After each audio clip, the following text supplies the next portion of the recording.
Ćao, ja sam Miloš, a ovo je još jedna autologija. Mi se nalazimo u Belvilu, za koga kažu da svojim modernim linijama crta novo lice Novog Beograda. Pored mene još jedno novo lice, a to je treća generacija Toyota Yaris. Automobila koji je prodat u nekoliko miliona primjeraka. Potpuno se razlikuje od prve dve generacije, a mi ćemo vidjeti kako se vozi. Upadajte.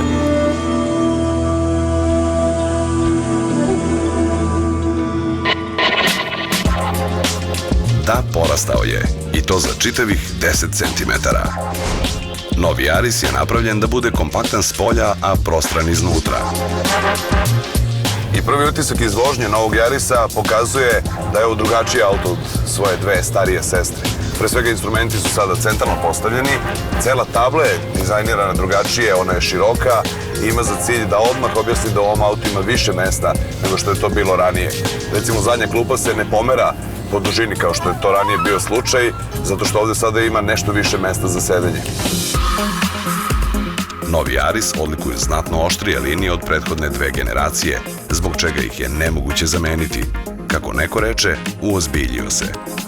Kad pričamo o vozačkom radnom mestu, takođe stoji da ovde ima dovoljno prostora. Ispred mene se nalazi kožni volan, multifunkcionalni kožni volan. Ja na njemu imam komande muzičkog uređaja i komande telefona. On je zaravljen sa donje strane i onako ode jedan fin sportski utisak i samo vozačko sedište je dovoljno prostrano. Dovoljno dobro drži moje telo u krivinama, široko je dovoljno u ramenima. Ovi nasloni za glavu vrlo liče na one koje možemo naći u Volvou i prilično su dobri. Prtljažnik ove Toyota ima zapreminu od 290 litara, ali zbog duplog dna ne može da prihvati više od dve veće torbe i još koju sitnicu pored njih. U ovom paketu opreme na vozačkom sedištu postoji i naslon za ruku koji nije baš nešto upotrebljiv, zato što mu se ne podešava nagib. Dakle, ili stoji u krajnjem položaju ovde ili u krajnjem položaju ovako.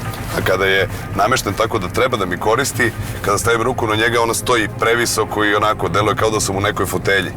Pritom je tanak i savija se ka meni, dakle ide ka mom telu, što i nije baš nešto idealno. Što se tiče dodatne opreme, tu su aluminijumski točkovi od 16 inča presvučeni titanijom nijansom, tamnija kućišta prednjih farova, maska hladnjaka sa efektnim titanijumskim detaljima. Svi ovi dodaci dolaze kao deo sport paketa opreme zajedno sa krovnim spojlerom i disk kočnicama na zadnjim točkovima.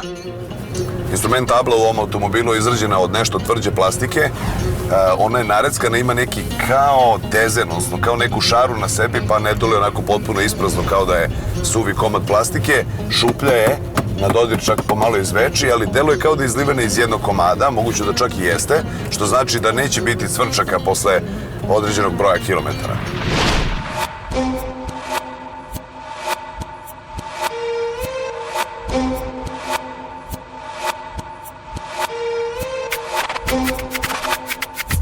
Što se tiče ogibljenja ovog auta, ono je negde na pola puta između sportskog i komfortnog oslanjanja i dobro, jako dobro prati ono što ja zadajem upravljačem. Dakle, gde ja okom, tu on skokom, zaista imam osjećaj šta se dešava pod prednjim točkovima, a ako uđem u kritične situacije, odnosno u kritične vrednosti u krivinama, kreće da kriza lagano preko nosa, ali to može da se iskontroliše.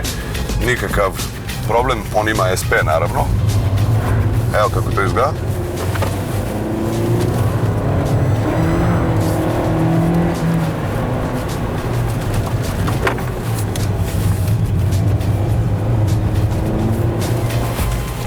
Kupci mogu da biraju između tri poznata motora. Tu je T4D 1,4 litarski dizelaš, 1 litarski VVTi i 1,33 litarski Dual VVTi, a to je ovaj na testu. Dakle, dve vregaste osovine i varijabilni razvod ventila. Ukupna snaga 99 konja. Ubrzanje od 0 do 100 km/h obavlja za 11,7 sekundi, a maksimalna brzina mu je 175 km/h. Motor u ovom Yarisu je 1,33 benzinac sa VVTi funkcijom, odnosno varijabilnim otvaranjem ventila. On ima 90 konja i ja moram da priznam da na prvi mah ne izgleda da ima toliko konja, zato što je potrebno terati ga u nešto više obrtaje da bi on zapravo pokazao svoje pravo lice. Naravno, kad se ide u više obrtaje, tu dolazi i do veće potrošnje. Ja ovaj auto vozim već 2-3 dana po gradu, sada se malo igramo na stazi i on trenutno pokazuje da troši negde oko 9,5-10 litara na 100 km, što nije baš pohvalno. Valvoline za ovaj motor preporučuje motorno ulje Valvoline SynPower MST 530, Menjačko ulje Valvoline Durablend Gel 4,75-80. Ulje za kočnice Valvoline Brake & Clutch Fluid DOT 4. Rashladnu tečnost Valvoline Max Life Coolant AF.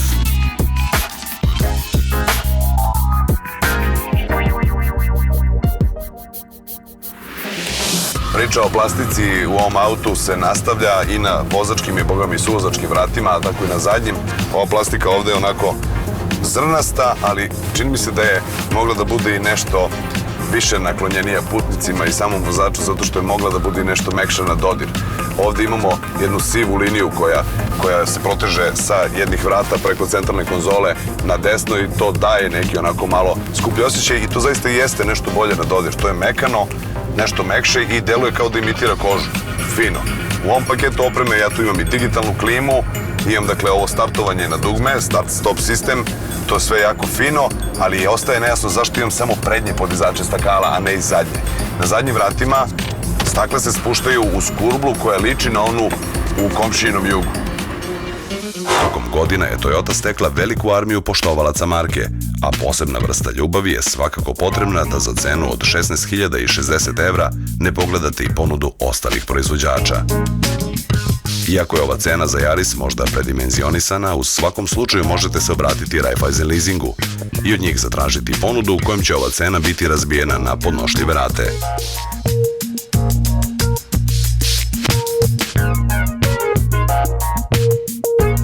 Ono po čemu se ovaj Yaris posebno izdvaja je novi Toyotin Izum, Touch and Go multifunkcionalni interfejs.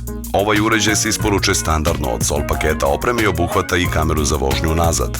Navigacija koja se nalazi u Touch and Go sistemu obraća vam se na engleskom jeziku. Veliki ekran osetljiv je na dodir i ima veoma dobar interfejs, tako da je jednostavan za rukovanje, ali je osetljiv i na sunce. U svakom slučaju, u Toyoti zajedno sa Googlom uveliko razvijaju aplikacije za brz i jednostavan pristup društvenim mrežama. Ovaj uređaj možete povezati na internet uz pomoć vašeg mobilnog telefona. Ovaj Yaris svakako donosi tehničke novotarije odnosno na svoje prethodnike, zato što sada tu ima i takozvani Touch and Go sistem koji je mnogo dobar. On ovde zauzima svoje centralno mesto na konzoli, radi se o touchscreen displeju.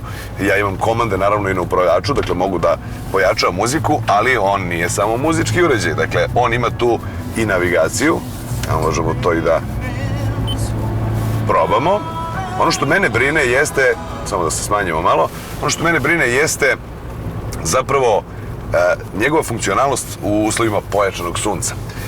Prekjuče smo imali neko sunce, danas je malo magla, nema veze. Uglavnom sunce je bilo i za mene ništa živo nisam video na ovom ekranu. Bilo bi jako dobro kada bi mogao da se malo zakosi kao vozaču ili na neki način da promeni ugao. Takođe, ne znam kako se updateuju mape na ovom navigacijskom uređaju. Verovatno povezivanjem preko interneta, pošto postoji mogućnosti da ga povežete na internet preko svog mobilnog telefona.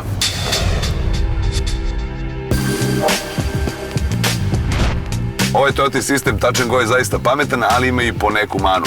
Kao što smo videli, to može biti refleks od sunca, a može biti i nemogućnost da ga izvadite i ponesete sa sobom, recimo ako ste pešak ili ako idete nekim većim automobilom na more. Zato je predložen Becker Active 50. U ovom autu nema mnogo smisla, evo ja ću ga sad ovde nakačiti. On je jako zanimljiv zato što ima ovaj situation scan, ali vi ovakvu navigaciju uvek možete da zakusite ka sebi. Naravno i ona ima Bluetooth telefoniranje i sve neke druge zanimljive funkcije i nije integrisana u ovaj automobil, dakle možete poneti sa sobom. Becker Active 50. Ovaj uređaj ima veliki displej od 5 inča, odnosno 12,7 cm sa rezistivnim ekranom osetljivim na dodir. Format je naravno 16:9. U njemu se nalaze preinstalirane najnovije mape 44 evropske zemlje na internoj memoriji od 4 GB. Active 50 ima i ugrađen Bluetooth hands-free sistem za bezbedno telefoniranje u toku vožnje, a izdvaja se po Becker Situation Scanu, Becker One Shot govornom sistemu i Becker Easy Click nosaču. Becker Situation Scan pruža mnoge opcije inteligentne pomoći koje podržavaju vozača sa korisnim informacijama i preporukama u zavisnosti od rute i trenutne situacije na putu. Becker One Shot govorni sistem omogućava unošenje novih destinacija jednom govornom komandom, a Becker Easy Click aktivni nosač služi za jednostavnu instalaciju uređaja bez dodatnih konekcija kablom. Pored veoma simpatičnog i korisnog 3D prikaza račvanja na važnim raskrsnicama, na većim putevima i autoputevima, veoma su korisna i ugrađena upozorenja za ograničenja brzine i brzinske kamere i radare. U cenu je uključen besplatan update mapa nakon kupovine uređaja.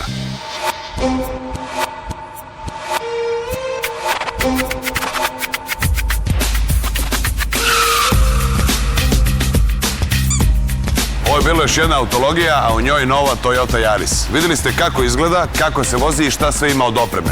Opreme svakako nema malo, ali nije mala ni cena. Mada proverenim Toyotičarima to nikako neće predstavljati problem.